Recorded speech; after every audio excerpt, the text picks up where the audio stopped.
नमस्कार इंदौर, आप देख रहे हैं अभय न्यूज का 10 मई मंगलवार का बुलेटिन। मैं हूं आपके साथ आकांक्षा पिवाल। आइए देखते हैं अब तक की खास खबरें।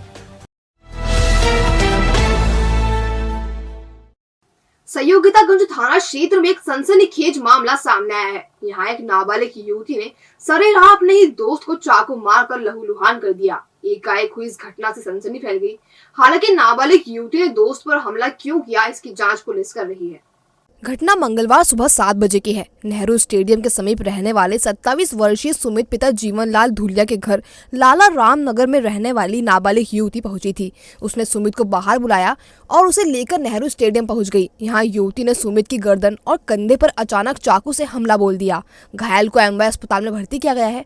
वहीं उक्त नाबालिग को पुलिस ने गिरफ्तार कर लिया है। सुमित के बड़े भाई राहुल धूलिया ने बताया, दोनों के बीच पहले दोस्ती थी, लेकिन किसी बात पर कहासुनी हो गई थी, जिसके चलते दोनों में दूरियां आ गई।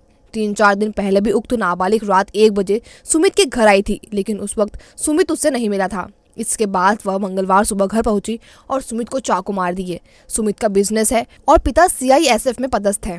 मैं ड्यूटी पे था तो मेरे घर पे आई लड़की। सुबह 7 बजे करीब 7-7:15 बजे का टाइम था तो दरवाज़ा खटखटाया। छोटी वाली बहन ने खोला था दरवाज़ा और बोले सुमित को बुलाओ। तो वो बुलाया बाहर। पहले उसने सुमित उठा घर में से तो उसने बुलाया, बोले अंदर आ जाओ। तो वो अंदर नहीं आई, बाहर लेके चली गई। घर से यानी कम से कम 15 कदम इतनी दूर लेके गई थी। उधर की घटना है। क्या हुआ उसके बाद में पता चला कि उसको चाकू लगे। कहाँ मारे चाकू? लड़की ने। कहाँ पे मारे चाकू? एक तो गले पे मारा और एक पीछे कंधे पे। यहाँ पर थाना संयुक्तागंज में घटना घटित हुई है, जिसमें जो घायल है जिसका नाम सुमित है और लड़की, दोनों दोस्त आपस में दोस्त थे। लड़की उसके साथ मिलने गई थी, उसी दौरान ये घटना घटित हुई है। घटना पर थाना संयुक्तागंज में अपराध पंजीबद्ध किया गया है और कार्रवाई की जा रही है। अभी इस संबंध में उसका डेट ऑफ बर्थ की जानकारी ली जा रही है। मस्जिदों से होने वाली अजान के खिलाफ विरोध के स्वर फिर से बुलंद होने लगे हैं। संस्था हिंद स्वराज द्वारा मालवा मिल चौराहे पर मस्जिद के सामने हनुमान चालीसा का पाठ किया और 5 बार लाउड स्पीकर के माध्यम से आरती करने का निर्णय लिया है। अधिवक्ता अमित पांडे ने बताया कि शहर भर में मंदिरों पर लाउड स्पीकर लगाकर हनुमान चालीसा का पाठ किया जाएगा।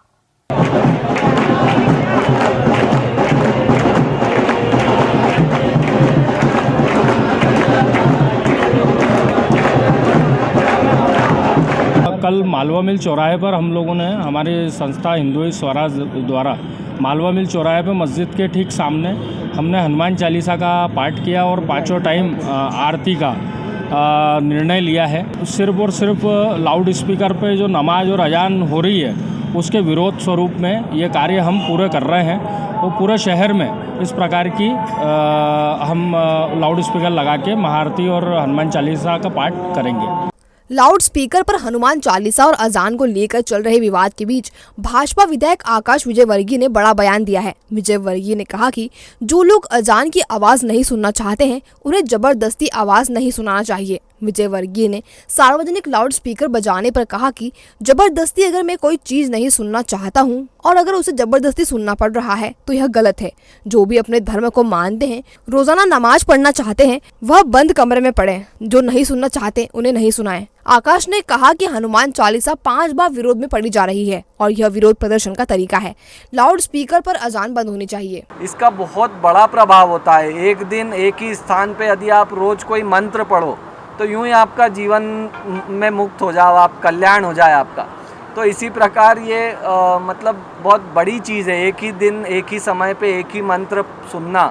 तो अगर कोई नहीं सुनना चाहता है, कोई दूसरे धर्म को मानता है और वो दूसरे मंत्र पढ़ता हो, दूसरा धर्म के ग्रंथ पढ़ता हो, वो नहीं सुनना चाहता है, तो ज़बरदस्ती उसे सुनाया जाए ये ज़रूरी नहीं है। तो मुझे लगता है कि यदि अगर सारी चीज़ें नियम से होनी चाहिए, जो नियम में है वो होना चाहिए। धार रोड के चंदन नगर स्थित टिम्बर मार्केट में सोमवार देर रात आग लग गई। इससे लाखों रुपए की लकड़ी जलकर खाक हो गई। आग लगने की जानकारी लगते ही क्षेत्र में अफरा तफरी मच गई। सूचना पर पहुंची फायर ब्रिगेड ने करीब 6 घंटे की मशक्कत के बाद मंगलवार सुबह 7 बजे आग पर काबू पाया। करीब 6 घंटे तक आग का तांडव चलता रहा। दरअसल चंदन नगर स्थित 3 दुकानों में सोमवार मंगलवार की दरमियानी रात करीब 1 बजे भीषण आग की सूचना मिलने के बाद दमकल कर्मी मौके पर पहुंचे। 5 टैंकर सहायता से सुबह 7 बजे तक इस पर काबू पाया जा सका। इस दौरान नगर निगम ने जेसीबी से लकड़ियों को हटाकर पानी डाला। फायर ब्रिगेड की माने तो सूखी लकड़ी होने से वहां फिर से आग लग सकती थी। इसके चलते दमकल कर्मी सुबह 8 बजे के बाद भी मौके पर मौजूद रहे। हालांकि घटना में कोई जनहानि नहीं हुई। चंदन नगर लकड़ी के पीठे के पीछे बस्तियों तक आग नहीं पहुंचे, इसलिए पीठे के चारों ओर भी पानी डाला गया।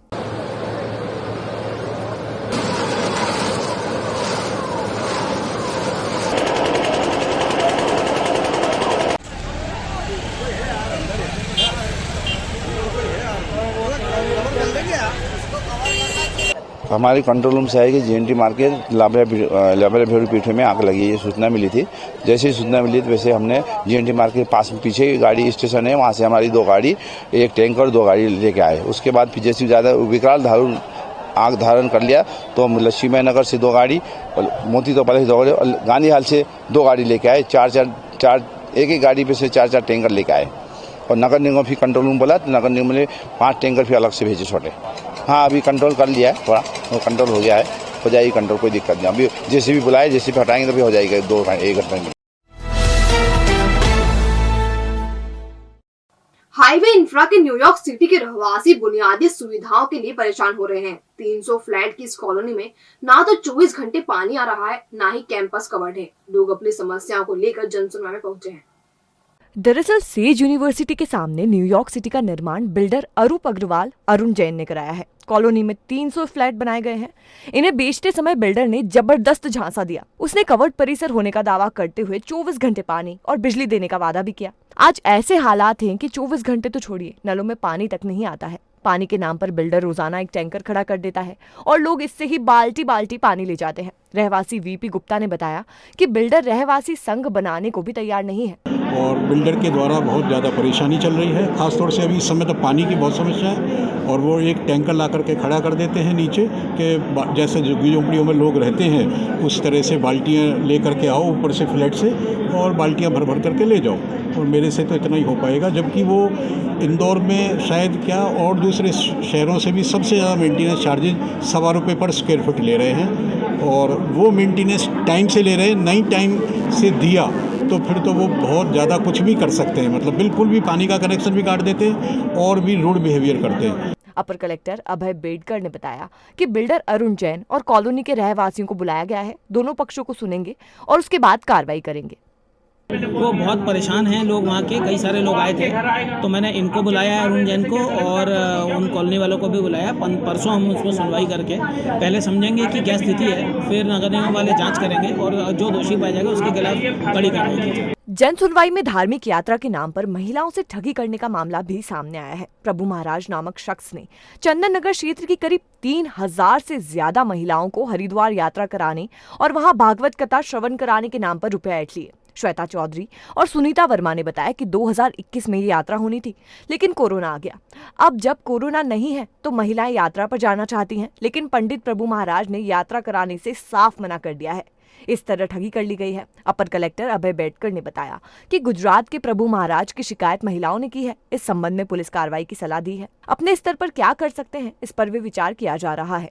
पंडित जी ने बोला कि आप विश्वास रखो प्रभु महाराज, और बोला कि मैं लेके जाऊंगा। आप भी कुछ बोलो मैडम, एक काम करो। 22 मई को, और अब हमने फ़ोन लगाए, फ़ोन नहीं उठाए। फिर बाद में बोलते हैं, बोले मेरे कन व्यवस्था नहीं है और मेरे कन पैसे नहीं, मैं नहीं ले जा सकता हूँ। और हम गए थे, उसके बाद बोलते तुमसे बने जो कर लो। और हम गए थे तो आप सही सलामत गए, लेडीज़ थी, नहीं तो हम कुछ भी करते आपसे। हमने चंदन नगर भी गए भैया, हमारे द्वारकापुरी में, हमारे द्वारकापुरी लगता है सुदामा नगर। केवल आपको किराया देना है, उसके बाद आपको कुछ नहीं करना, रहना खाना सब फ्री है। तो महिलाओं ने ये करवाया। अब पंडित जी जब 7 जून को ले जाने वाले थे तो कोरोना आ गया था, तो वो चीज़ कैंसिल हो गई। हमने पंडित जी को फ़ोन लगाया, पंडित जी ने हमारा फ़ोन नहीं उठाया।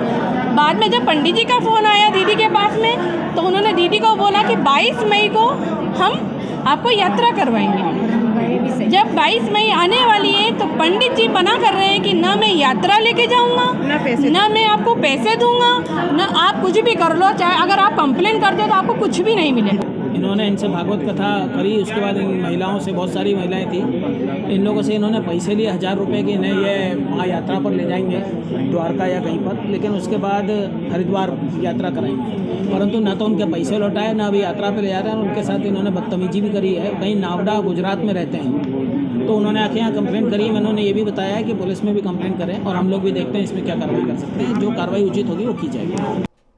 प्रयागराज नर्सिंग कॉलेज की शिकायत भी आई है। फर्स्ट ईयर की छात्रा मंजू ने अफसरों को बताया कि संचालकों ने कॉलेज के इंदौर में होने की बात की थी, जबकि वो धार के पीथमपुर में लग रहा था।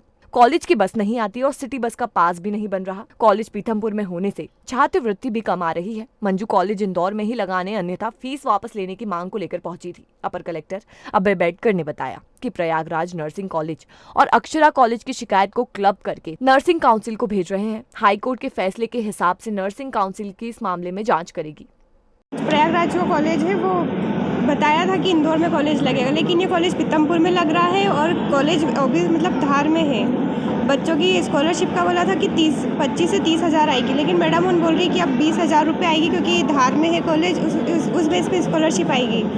और ना ही बस सिटी बस का पास बन रहा है, उसमें बोला है कि फर्जीवाड़ा है इस कॉलेज को लेकर। तो बच्चों उनका साल भी बर्बाद हो रहा है, पढ़ाई भी नहीं हो रही है और बच्चे इतनी दूर जा भी नहीं सकते। ये बच्चे, इन लोग को तो मतलब इतना समझ में नहीं आएगा, परंतु इनके माता पिता या कोई वकील इनके आए तो मैं उनको बता सकता हूँ कि नहीं उसमें क्या करना है। बाकी इसमें हम लोग जो कर सकते हैं, इनका शिकायत की जांच करके, रिपोर्ट करके, क्लब करके हम वहाँ नर्सिंग काउंसिल में भेज चुके हैं, तो हमारे यहाँ से हम लोग इनको राहत देने की कार्रवाई कराएंगे।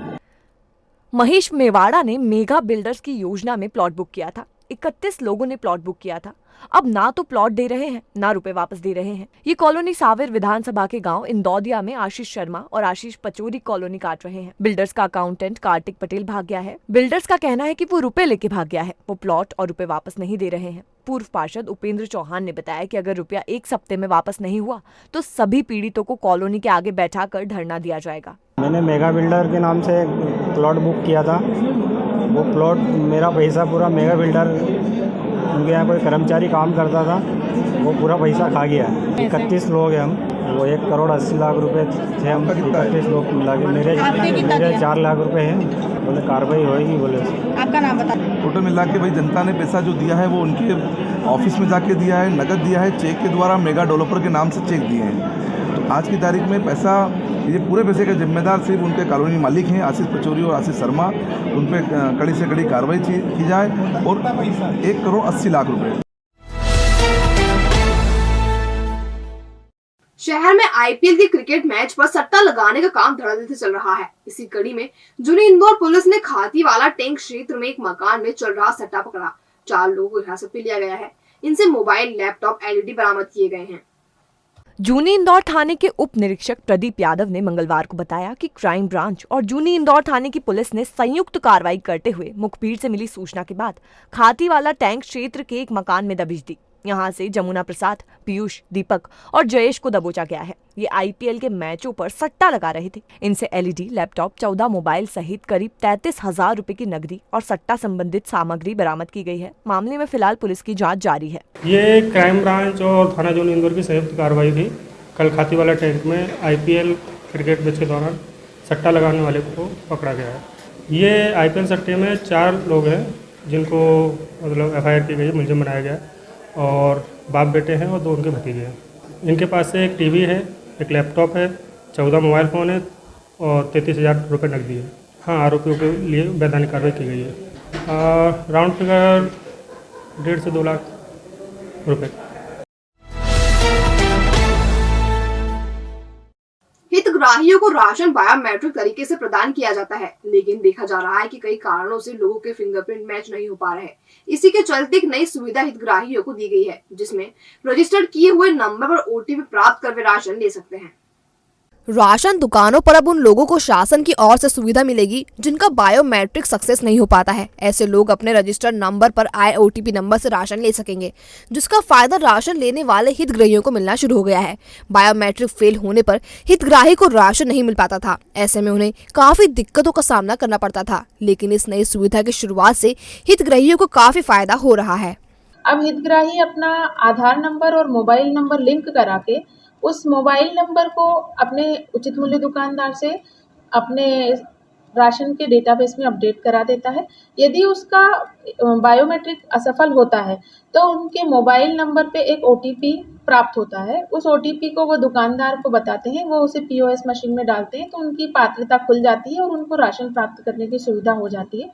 और शासन के द्वारा किए गए इस सुविधा से हितग्राहियों को बहुत अधिक लाभ मिलेगा। और अब खबरें दे दनादन। देश भर में अपनी सफाई के लिए पहचाने जाने वाले इंदौर की सफाई व्यवस्था देखने के लिए तेलंगाना से मंगलवार को टीम पहुंची। टीम में शामिल तेलंगाना सरकार के मंत्री एवं दल ने सफाई व्यवस्था का जायजा लिया। इस दौरान स्टार चौराहा स्थित कचरा ट्रांसफर स्टेशन का दौरा किया और यहाँ की व्यवस्थाओं को बारीकी से समझा। उन्होंने इंदौर की सफाई व्यवस्था की तारीफ भी की। मध्य प्रदेश में पंचायत और नगरीय निकाय चुनाव कराने का रास्ता साफ हो गया है। सुप्रीम कोर्ट ने राज्य चुनाव आयोग को चुनाव कराने का आदेश दिया। सुप्रीम कोर्ट ने अपने आदेश में कहा है कि OBC आरक्षण के लिए तय शर्तों को पूरा किए बिना आरक्षण नहीं मिल सकता। अभी सिर्फ SC/ST आरक्षण के साथ ही चुनाव कराने होंगे। मामले में कांग्रेस के पूर्व मंत्री कमलेश्वर पटेल का बयान सामने आया है। उन्होंने कहा, भाजपा सरकार की गलती की वजह से यह फैसला आया है। सरकार सही समय पर सही डेटा शेयर करती तो आज यह नौबत नहीं आती। इसके लिए RSS और भाजपा के नेता जिम्मेदार है। आज तक भाजपा ने OBC के हित में काम नहीं किया। पहला बात तो ये कि जब नियम प्रक्रिया से 5 बार त्रिस्तरीय पंचायती राज अधिनियम के तहत मध्य प्रदेश में चुनाव हुए, 2 बार कांग्रेस सरकार ने कराया, 3 बार इन्होंने कराया और उसी नियम प्रक्रिया के तहत हमने पूरा प्रक्रिया पूरी कर ली थी। सिर्फ जिला पंचायत अध्यक्षों का आरक्षण नहीं हुआ था। फिर इन्होंने नया अध्यादेश क्यों लाए? तो जानबूझ के उलझाने का काम तीनों ने किया ना। ये चाहते तो बहुत समय पे चुनाव भी हो जाता और जो चुने हुए जनप्रतिनिधि थे या जो चुनने की आकांक्षा रखते थे उनको सबको मौका मिलता, महिलाओं को भी मिलता, पुरुषों को भी मिलता, SC/ST OBC को भी मिलता, सामान्य को भी मिलता और जो प्रक्रिया जो अधिनियम बना था उससे हर वर्ग संतुष्ट था। इंदौर नगर निगम ने जल संरक्षण को लेकर धर्म गुरुओं के साथ बैठक की। निगमायुक्त प्रतिभा पाल ने जल संरक्षण अभियान में सभी से सहयोग मांगा। धर्म गुरुओं ने पानी सहेजने के अभियान में पूरा सहयोग करने का आश्वासन दिया है। आज की बैठक जो जल संरक्षण के विषय को लेकर थी और इस तरीके की बैठक हम लोग लगातार सभी स्टेक होल्डर्स के साथ में कर रहे हैं, जिसमें धार्मिक स्थलों को भी प्रायोरिटी में रखा गया है। इसके पीछे उद्देश्य ये है कि जब हम लोग धर्म स्थलों में वाटर रिचार्जिंग या कोई भी अच्छा इनिशिएटिव करते हैं तो उससे उनमें आने वाले लोग भी प्रेरणा लेते हैं। आज शहर काजी साहब और उनकी जो मस्जिदों के कमिटीज़ हैं उनके कुछ मेंबर्स आए हुए थे।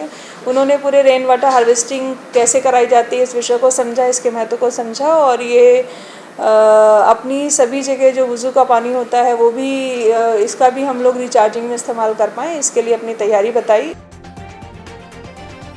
कास्ता कंपनी के एक पूर्व कर्मचारी ने फांसी लगाकर खुदकुशी कर ली। घटना के समय उसकी पत्नी मायके और बहन बाजार गई थी।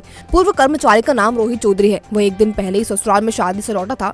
पत्नी काम की वजह से मायके में रुक गई थी। घर पर वह और उसकी छोटी बहन थी।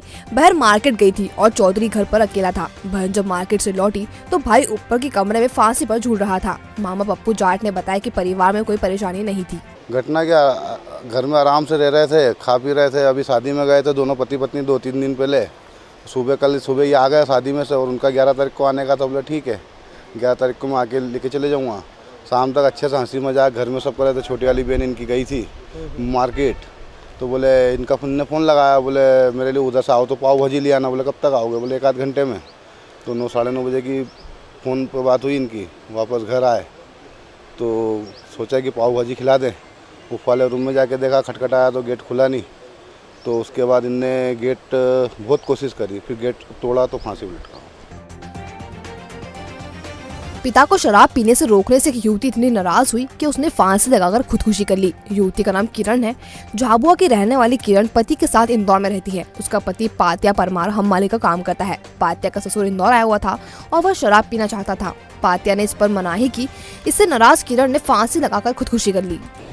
रात को 10 बजे किसने देखा था, क्या हुआ? वो हम ही देखने गए सर। फिर तो लाट लगा था दोनों साइड, दरवाजे पे, तो फिर कांच तोड़ के देख पाया तो नहीं कर पाया। हम अकेला क्या कर सकता मैं। किसने? घर वाली ने।